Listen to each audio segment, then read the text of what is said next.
This episode is brought to you by Progressive Commercial Insurance. Business owners, meet Progressive Insurance. They make it easy to get discounts on commercial auto insurance and find coverages to grow with your business. Quote in as little as 6 minutes at progressivecommercial.com. Progressive Casualty Insurance Company. Coverage provided and serviced by affiliated and third-party insurers. Discounts and coverage selections not available in all states or situations. This episode is brought to you by LifeLock.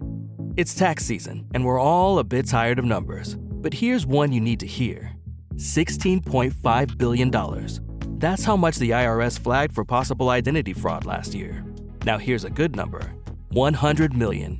That's how many data points LifeLock monitors every second. If your identity is stolen, they'll fix it. Guaranteed. Save up to 40% your first year at LifeLock.com/podcast. Terms apply. This podcast contains adult themes and language, and some of the things that we discuss may be disturbing to some listeners. In this podcast, we discuss sexual assault, torture, race, and murder. Listener discretion is advised. Please take care of yourself.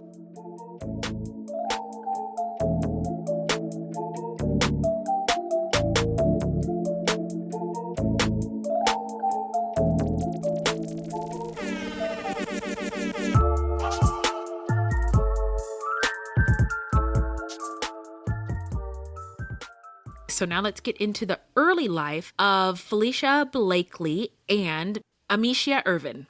Well, first of all, I have to say that a lot of this information comes from Falicia Blakely. Oh. So take that however you want to take that. Yeah. Okay.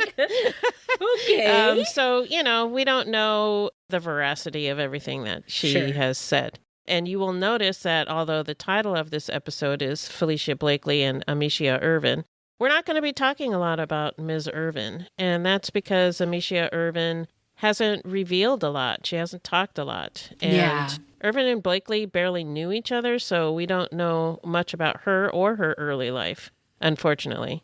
Also, just as an aside, there is a movie and a couple of books out there about Blakely, actually written by somebody who she gave the rights to her story to, I believe. Oh, I thought she wrote it. Well, this other lady wrote it, but in collaboration with her. Oh, got it. Yeah. Okay.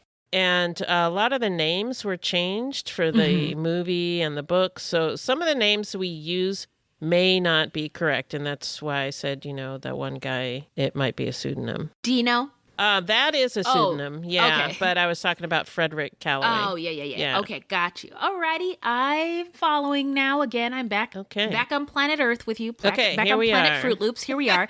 So we do know a lot about Falicia Blakely because she has been very vocal and communicative with her story. Yeah.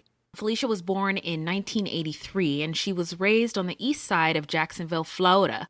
Her father struggled with a drug addiction and just was not around.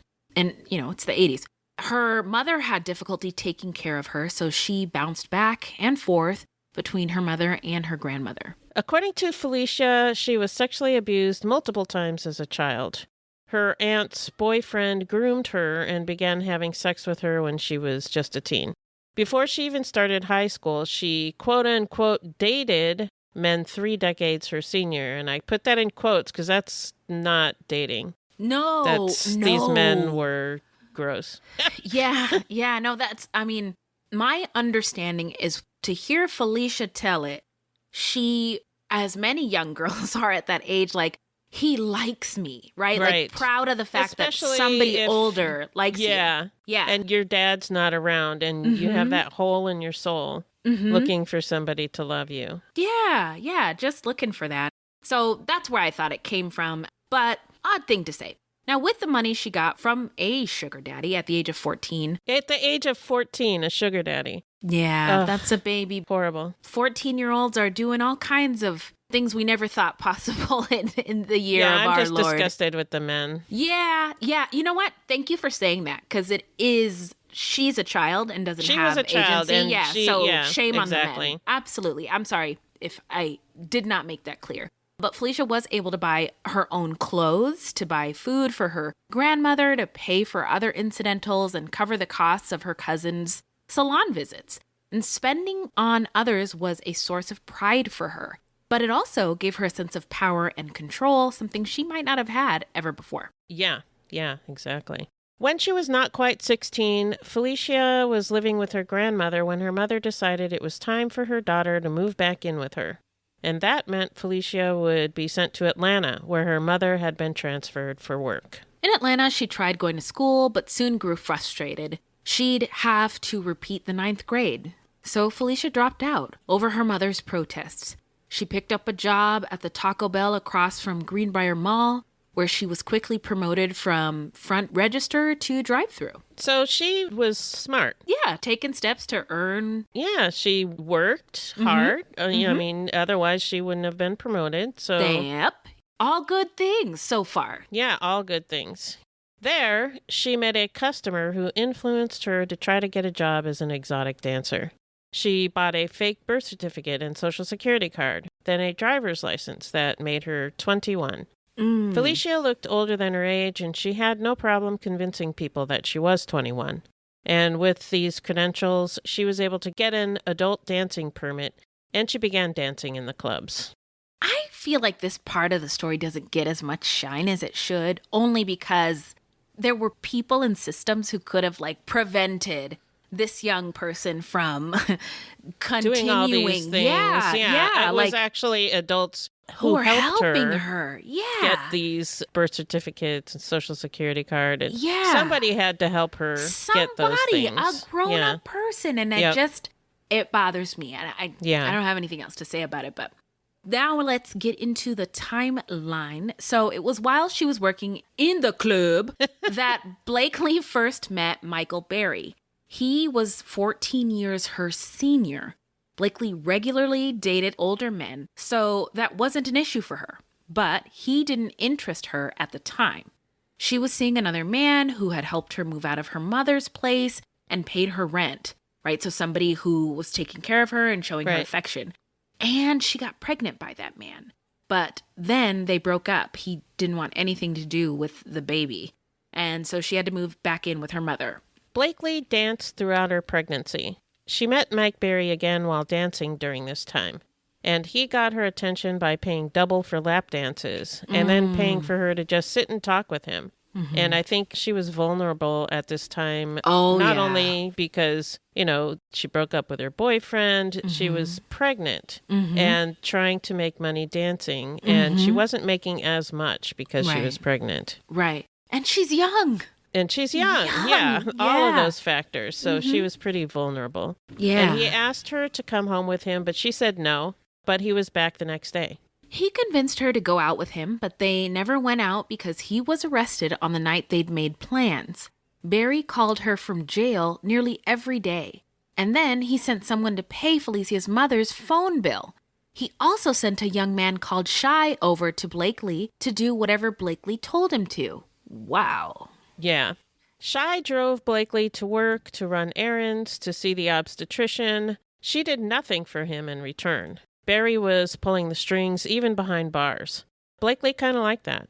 She assumed he earned his money, respect, and command from selling drugs, but she didn't mind. Yeah, but you also have to consider the time, right? And her age. And her age. All that stuff. Yeah. Context.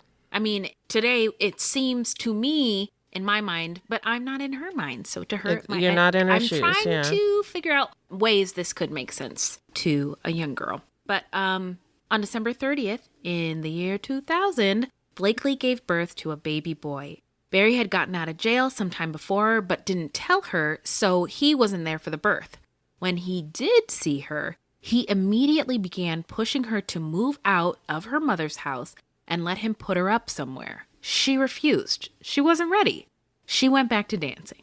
He bought her roses, chocolate, jewelry, fur coats. He even bought her mother jewelry. The girls at the club thought he was great. A few weeks later, Blakely agreed to move in with him at an extended stay hotel. Oh, I was just thinking, oh, wow, lavish extended stay. Yeah. Extended stay hotel. What? Fur coat. Extended stay. Wait, this doesn't go make together. Any sense. Yeah. But again, you're young. I mean, if I was a teenager and somebody bought me one nice thing, do you know what little it would take me to lose my self-respect? I'm not saying that that's what she did, but I mean, for somebody hungry for like somebody to pay attention to them, it wouldn't have taken me all of that. That's all I'm saying. But extended stay. Anyway, at first, Barry was the perfect boyfriend, bringing her flowers, treating her little boy as his own son. And looking back, Blakely said, quote, "He was buttering me. He was really investing. That was all he was doing. And I was sucking it up. He was sweet for a long time," unquote. And this tactic is called love bombing. It's when someone, quote unquote, bombs you with over-the-top displays of attention and affection with the intent to manipulate you. One of the signs of love bombing at the start of a relationship is intense attention during a short period of time and pressure for very rapid commitment. Yeah, I'd never heard of love bombing, Fran, until you brought it up on one of our earlier recordings back in the day. It was something totally new to me. And if you'd never heard of it or didn't recognize it, then how can you sort of protect yourself against it, right? Yeah. So love bombers can be experts at detecting low self-esteem and exploiting it. They seem to emotionally attach very quickly and shower you with affection and gifts and promises for the future. They may praise you effusively, tell you they adore you, even love you, or say they want to marry you, all within days or weeks of meeting you. And is that the key to it? Is that it happens in such a short period of time? Yeah, it happens really fast, and they push for commitment. Yeah, I mean, at the beginning of a lot of relationships, there will be some intensity, but not to this extent. Yeah. If you've ever experienced this, and I have, if you're in a healthy place, it's really obvious.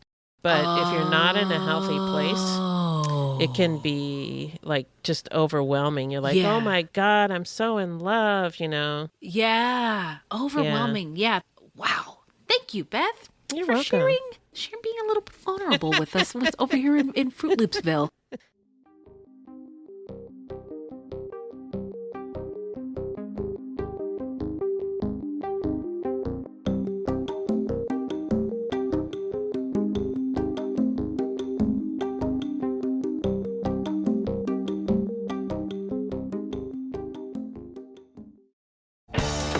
Still getting around to that fix on your car? You got this. On eBay, you'll find millions of parts guaranteed to fit. Doesn't matter if it's a major engine repair or your first time swapping your windshield wipers. eBay has that part you need, ready to click perfectly into place for changes big and small. Loud or quiet, find all the parts you need at prices you'll love. Guaranteed to fit every time. But you already know that. eBay. Things, people, love. Eligible items only. Exclusions apply. My name is Bill Huffman, and I am a former Cleveland news producer, and I am now the host of the podcast, Who Killed? I began the show focusing on the unsolved murder of Amy Mihaljevic, and now each week I explore a different case with a focus on some of the victims who don't get the attention they deserve. I have a deep catalog of over 225 episodes, so there is a guarantee there will be something for you. Who Killed is an evergreen podcast, killer podcasts, and slow burn media production. Subscribe today wherever you get your favorite shows. So at some point, Barry gave Blakely the gift of a silver chain with a silver and gold padlock on it. Not a cute fake jewelry padlock, a real padlock. Like slavery style? Yeah, that's what it looks like. That's what it sounds like to me. Yeah. I don't care who's putting it on. You can see her wearing it in her mugshot, and in her eyes, the necklace was a representation of Barry's love for her. But if you look at the mugshot, you'll see someone who's been shackled. Yeah, that's definitely what it looked like to me. Yeah. And what is it Kanye says? Or Kanye's not the first person to say this. Even though you have gold chains, you are still in bondage, essentially. Yeah. And that's kind of what it made me think of when I saw the image of it. Yeah. Yeah. In between 2001 and 2002, Barry began pressuring Blakely to find a way to make more money.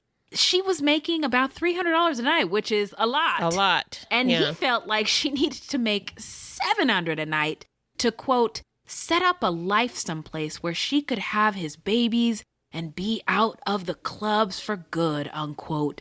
Man, That's a line I've seen in a movie or two, right? Like, let me set you up someplace. Right. So he's pushing her to make more money and, putting this carrot in front of her. Yeah. Like, if you can just make more money, then we could have a life together and have children and, just so dangling nice. that in front of her. Yeah, but what about the money he could be making? What are you doing during the day? From 9 to 5, sir. Yeah. And he kept doing this throughout their relationship. Yeah. She does end up doing it. And then he's like, oh, it's not enough. We need more. It's never enough. Yeah.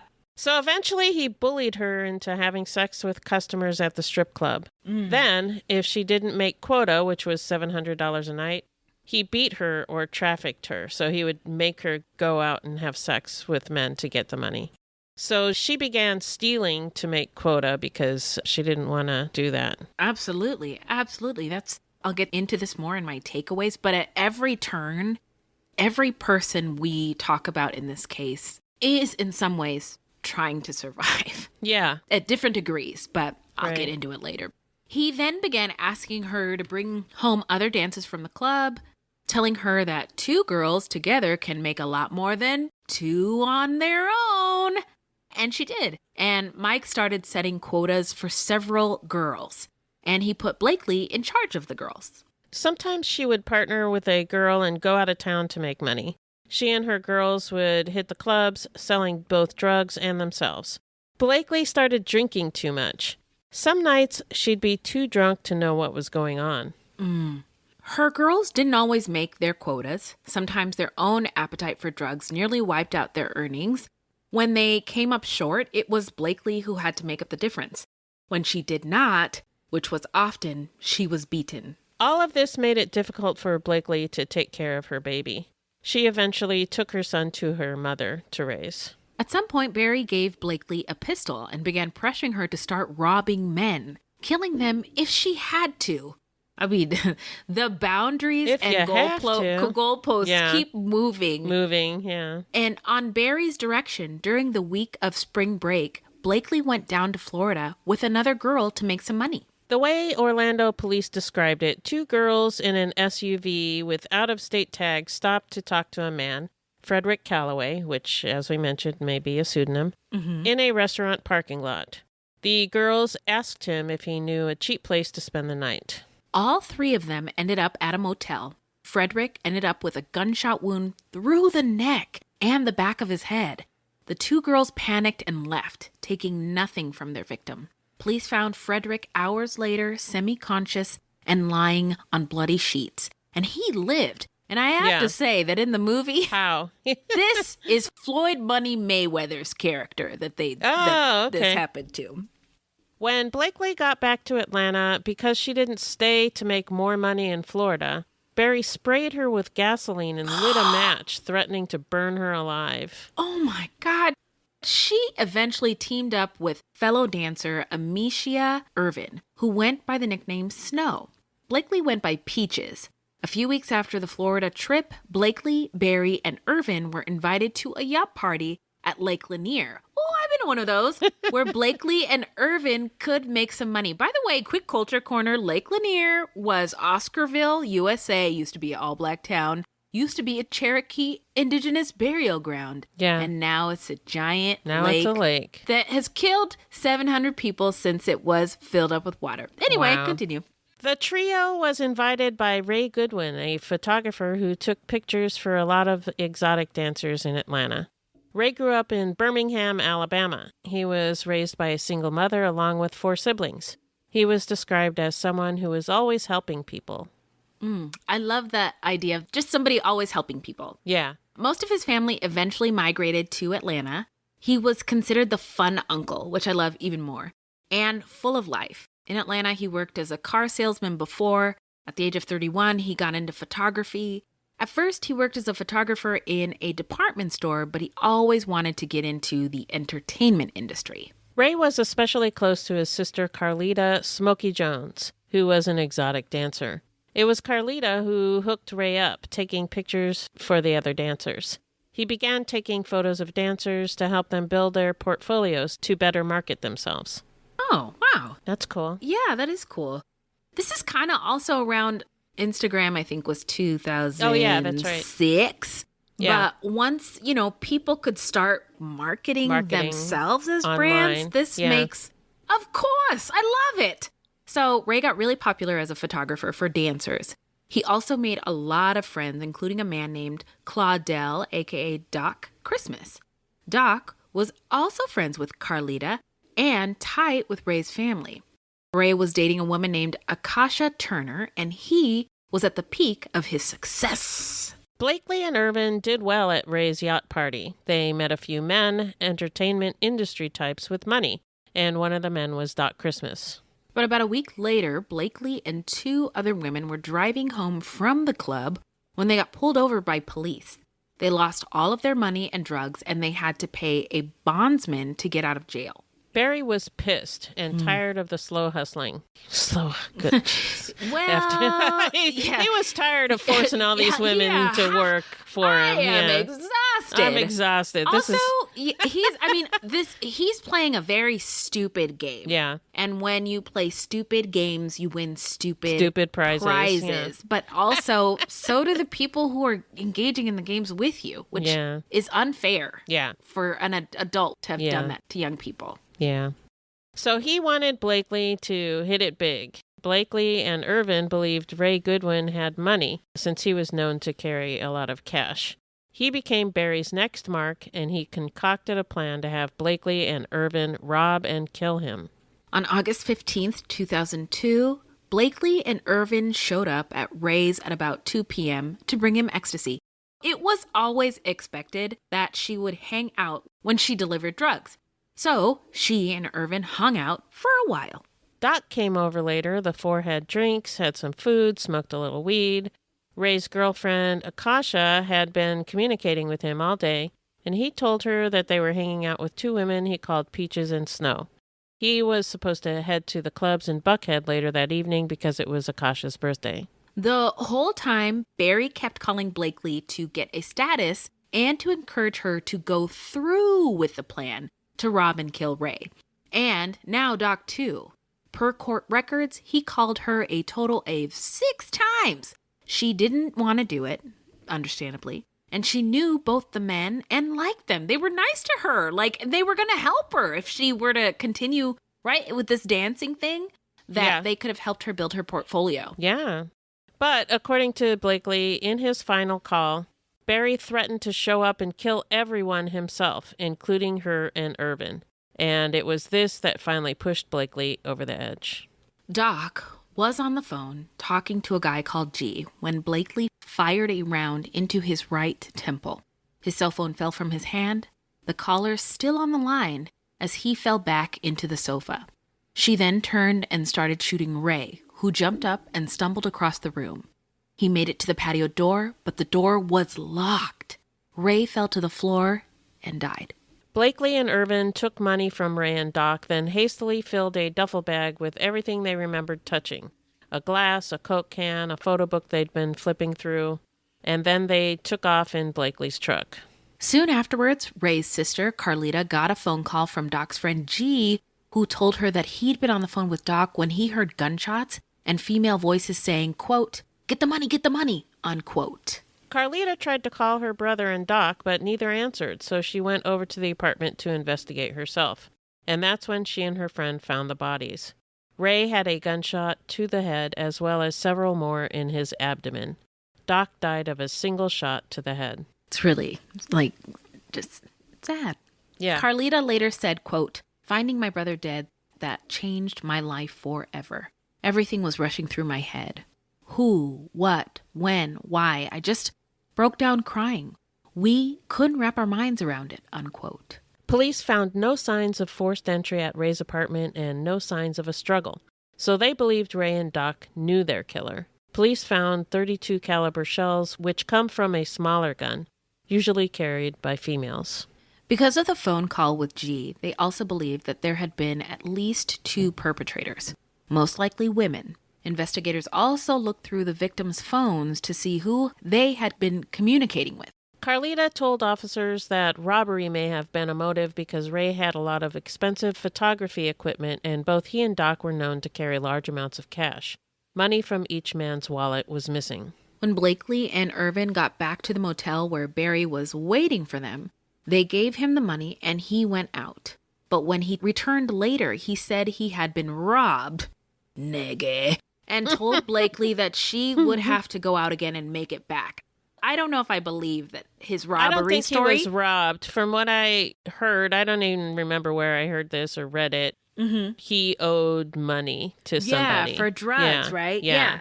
So he probably used that to pay them back, and then he wanted more money. Mm-hmm. Mm-hmm. So although she was exhausted, Blakely went back out, bringing Ervin with her.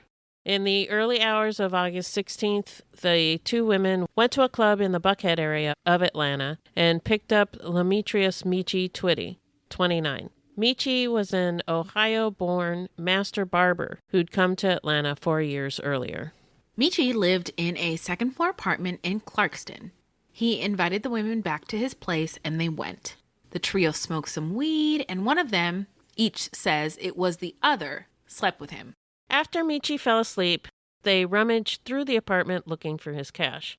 Michi woke up and, realizing what was going on, yelled out. Blakely pulled her gun and, claiming that Michi lunged for her, she shot him again and again.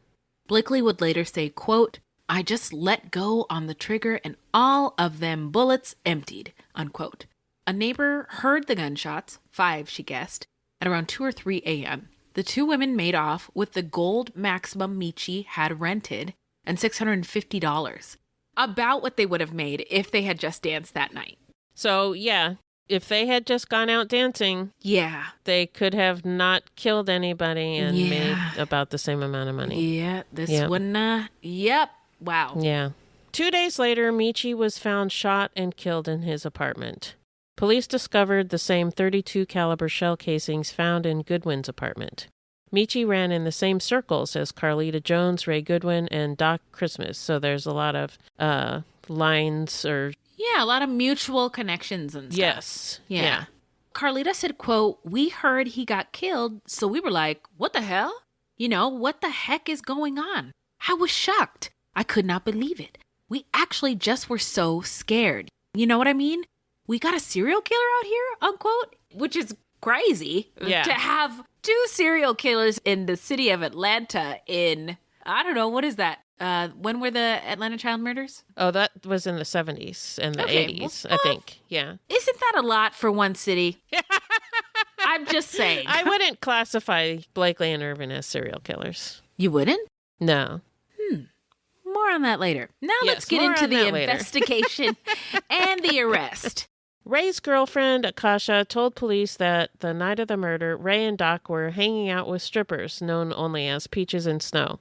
Carlita believed that she had met the women at the yacht party a few weeks before the murders. Carlita decided to try and help in the investigation. Because she was a known dancer in Atlanta's clubs, a few strip clubs allowed her to look at their permit books, where records of dancers are kept. Jones was able to recognize and identify the dancer known as Peaches. It was Falicia Blakely.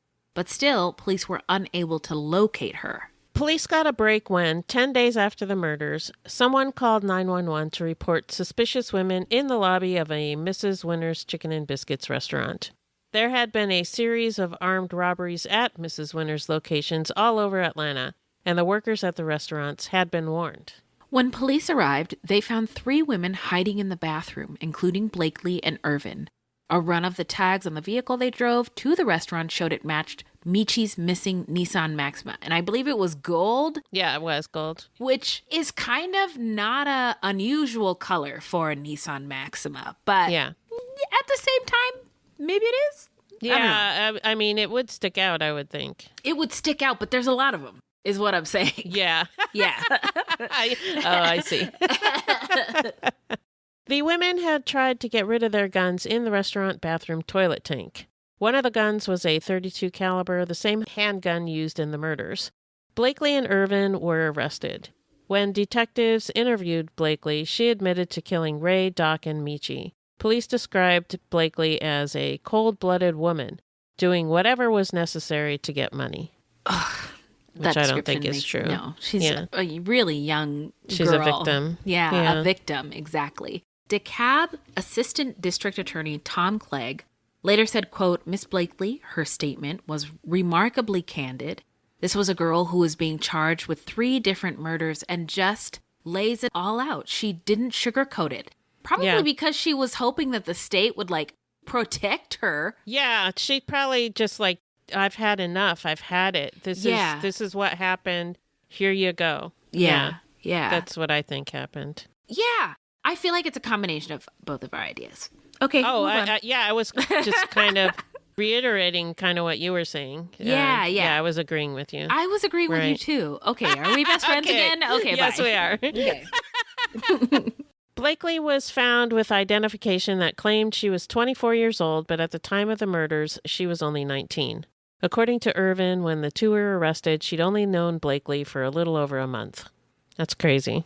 Yeah, that's not very much time at all to commit such big acts. Like, I wouldn't poop in front of somebody if I didn't really trust them. And I don't know if I could kill another person unless I really knew them and trusted the person that I was doing it with. Committing the murder with. That's in my head. Yeah, murder is a big act. Would never do it, but... Yeah. Like, it's just... But if you did... But if I did, I would really have to know that person very, very well. You know what I'm saying? Okay, yes. Anyway, let's get into the trial. we're committing murder together, is what you're saying. Have I pooped in front of you? Oh my God. I probably have. I don't even think about it with like people like that I am comfortable with. I would remember if it was not traumatic. In front of me, but I mean, in the bathroom. Yeah, but like, we've shared hotel rooms because we've gone all over the world because of Fruitloops, serial killers, but I've never pooped in front of you with like the door open. No. Yeah. No. That's the real love I'm talking about. Okay, that's the level we got to get to before we start committing murders. Got it. Yeah, okay.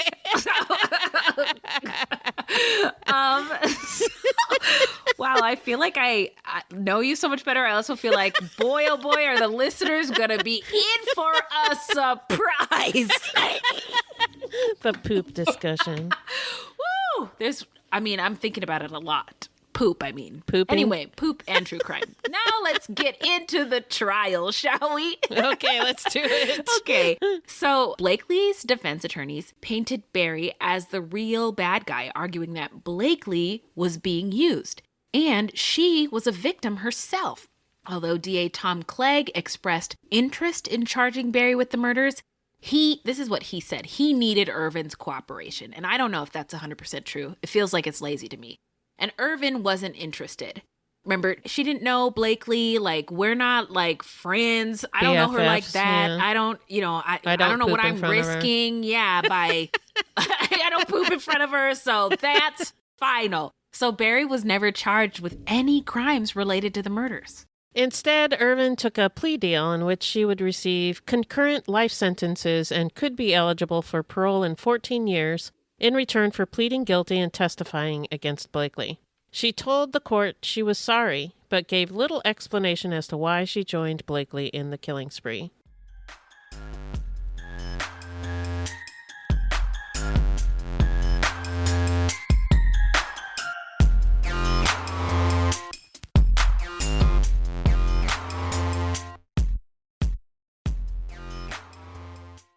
Hey, podcast listeners, I'm Paul Brandis introducing my podcast, Countdown to Dallas.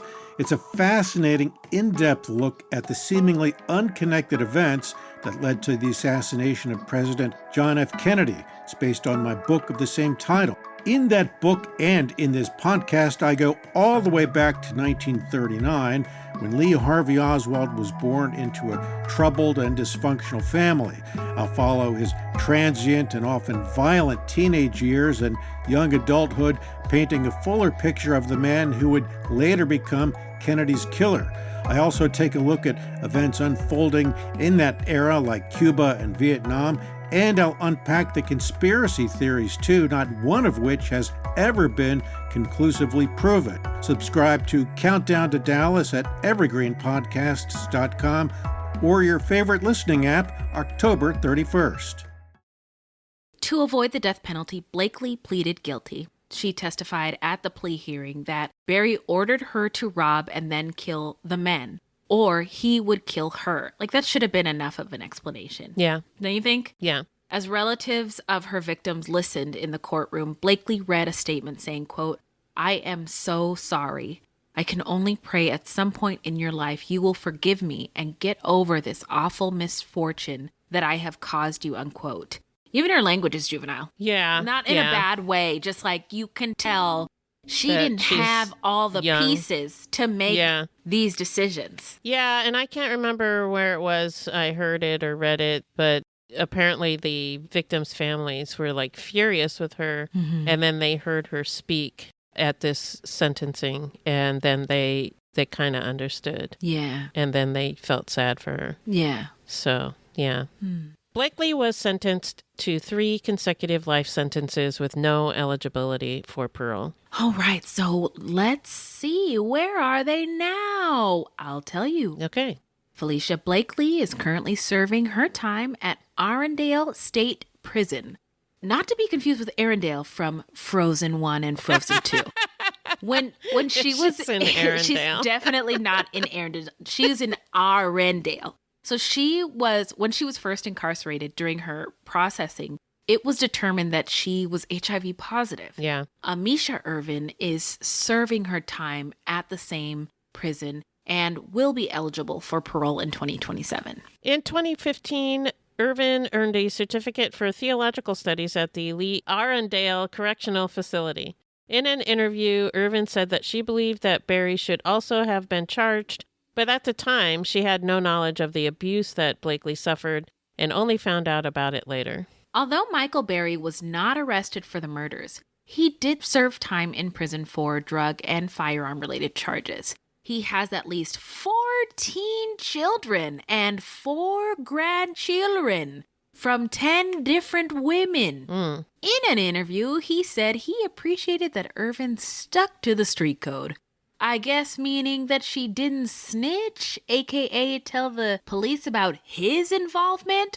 All of his involvement. It was statement. His office materials and his instructions, all the things, his plan. That was a really odd statement that he made, and it made me think, yeah, he did all these things. Yeah. You know? Yeah. Yeah.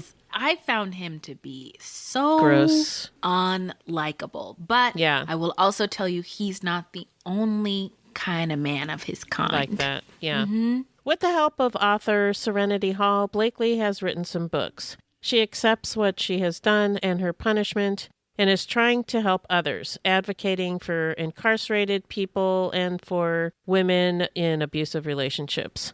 She is trying to use the proceeds from her ventures to help others and to tell her story. There was a movie made about Falicia Blakely's life. Asked, how was it seeing your life being played on screen? What did you hope women would walk away with? Blakely said, quote, "Seeing the movie was emotional. It's so sad how naive I was, how my mind was manipulated. I hope that women, young ladies, and teenage girls can see how we give way too much of ourselves to men, to people in general. We accommodate to the point that we lose sight of ourselves, and then we're left to figure out how to move forward with our lives once that individual is out of the picture. I hope they can look at me and see the importance of being careful who you love. Not everybody deserves it. Some people are in love with the idea of being in love. If you're the only one giving and making an effort in the relationship, it's probably not worth having," unquote. Bars! Yeah. Okay. Yeah. Wow. Who needs Iyanla Van Zant anymore? We have Falicia Blakely. Do you know who Iyanla is, Beth? I don't. Oh, boy. She's like a Oprah Healer kind of lady. Oh, okay. Everything she says, everybody's like, oh, my God. Did you hear what Oprah or Iyanla said about this? I mean, they're so wise. They're just so wise. These are just really, really wise words. And it took so much for her to get to this point of wisdom. So when Blakely was arrested in 2002, her son was just 2 years old. So he must be about 24 today. And he was raised by his grandmother, Felicia's mom. And against the odds, he did well, even went to college. Yeah. So that was really dope. Really cool. Yeah. So now let's get into our takes. Beth, what do you think of this case? Well, Blakely had a rough childhood without enough supervision. My understanding was when she was with her mom wasn't around much. When she was with her grandmother kind of spoiled her. So she just didn't get enough supervision.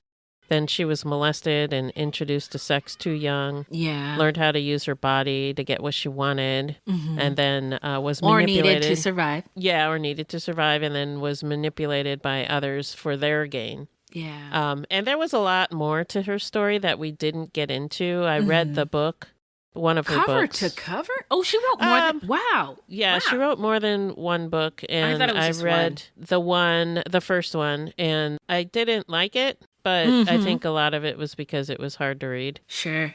It was just, yeah. And my understanding is that's what the movie on Tubi is based on. It's based on that book. After she gets convicted. Yeah. And they took a lot of the really nasty stuff out of it. Oh. So even the movie doesn't tell the full story. What movie can? Yeah. I mean, you can't tell everything. Yeah. So I don't think that she ever would have done what she did without Mike Berry's influence. Yeah. So I don't think it would have. No, remember she was doing so well. Caught Taco Bell, things. But I imagined that her next steps would probably be to get her GED because she didn't want to take, a grade over again. So she would have worked on that and maybe, could have been a manager or something like that. Who knows? And she was very beautiful. So she was, or she is. Yeah. Oh, yes. Thank you. I shouldn't say was because she's still alive. Yeah, no, she could have done anything. We mentioned we could find very little about Ameshia Ervin, and that was really unfortunate because I wish we knew more. Me too. Everything out there is about Blakely, but Ervin was there too, and she participated, so I would like to hear her story. Well, she's getting out in 2027, so maybe we will. We will. And I think she went to theology school, so maybe she'll turn this into a whole, ministry, a whole who knows life after incarceration ministry where she's gonna be able to save all of us. I don't know. That's my hope. So what's your takes? Blakely should have got an attorney. Yeah. Somebody should have got that young lady an attorney to protect her as much as possible because she was a victim in this too. Right. And she was so young. She was so young. And, there is space for many victims in the context of this story. And I think probably everybody at some point can be on the spectrum of victim, right?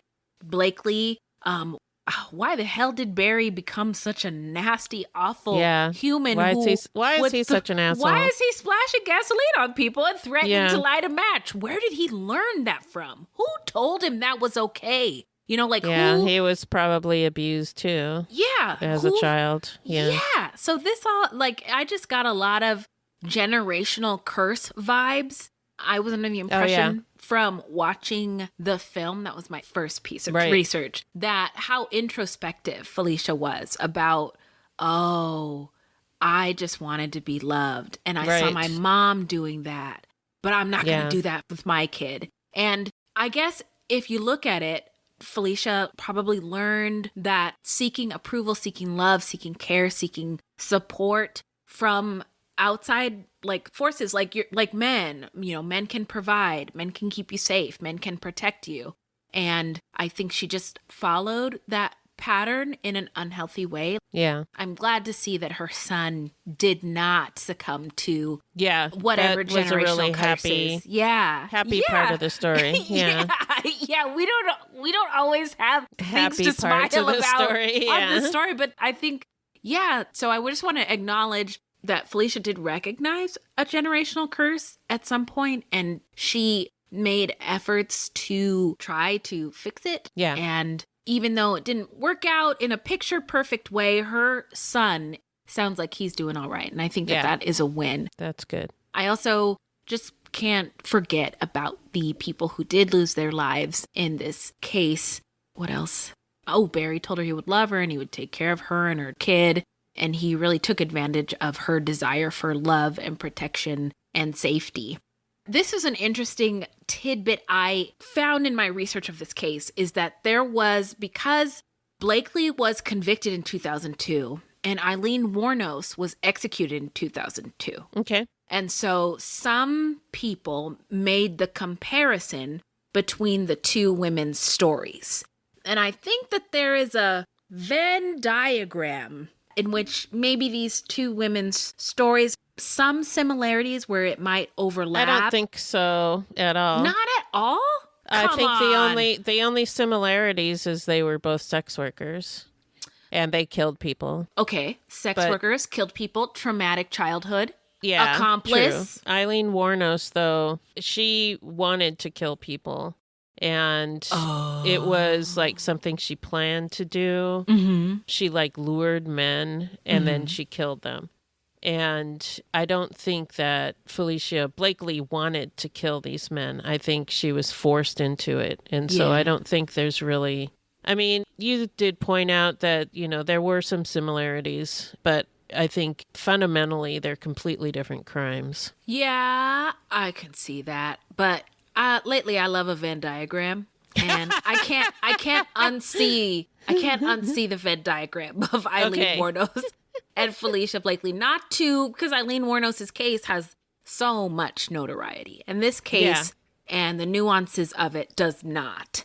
Not as much, but it does have some notoriety. Sure, yeah. I mean, a Tubi movie. Definitely not as much. Yes, but as not Eileen as Wuornos. much. Exactly. Eileen Wuornos has to be the most famous female serial killer in the world. Of all time. Yeah. Yeah, I think that and you're I'm right. not really sure why. But, I guess because she killed men in a similar way that men kill women. Yeah. Yeah. But Falicia Blakely and Ameshia Ervin's case and the men who lost their lives is different. Yeah. The circumstances, I think, are a little bit different. But again, Venn diagram, you're not going to convince me it doesn't. You're not going to convince me. I had mentioned that I don't think that Falicia Blakely is a serial killer. Yeah. And that's because I think she's more of a spree killer. Aha. Yeah. I think I'll go with you on that. And that's because it was a short period of time, not as much planning, not as much downtime. Right, exactly. Okay. I'm learning from my OG friend. Let us know what you've learned and what you think about this case in particular. We can't wait to hear from you. Beth, where can the people find us? Our website is fruitloopspod.com, and we use Fruit Loops Pod for all of our social media. This is a weekly podcast, and new episodes drop every Thursday. So until next time, look alive, y'all. It's crazy out there.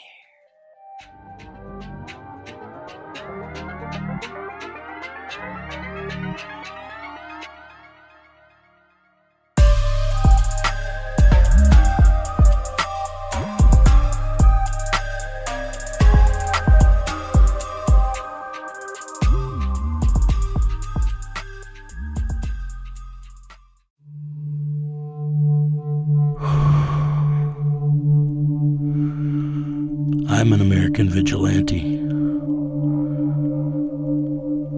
I have a question for you. What would you do if someone you cared about was abducted, taken from you? Would you call me? Would you care about how I got them back? Download American Vigilante now.